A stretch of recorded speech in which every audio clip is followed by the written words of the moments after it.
क्या सच में भगवान कृष्ण की मृत्यु एक साधारण तीर से हुई थी, वो भी एक शिकारी के हाथों?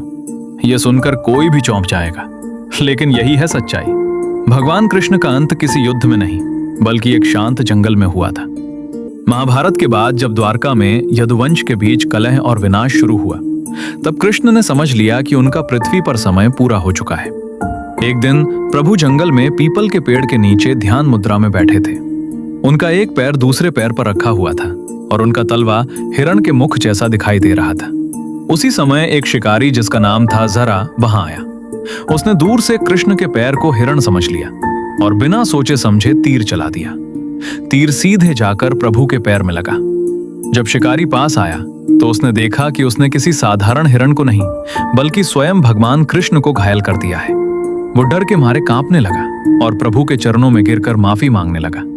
तब भगवान कृष्ण मुस्कुराए और बोले, ये सब पूर्व जन्म का कर्म है। दरअसल त्रेता युग में जब भगवान राम ने बाली को छिपकर मारा था, तब बाली ने वरदान लिया था कि अगले जन्म में वो उसी तरह उनका वध करेगा।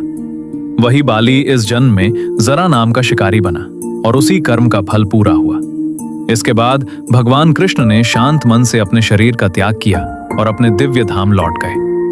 उनके जाने के साथ ही द्वापर युग का अंत और कलयुग की शुरुआत हो गई। अगर आप भी भगवान कृष्ण के भक्त हैं तो कमेंट्स में लिखिए राधे राधे।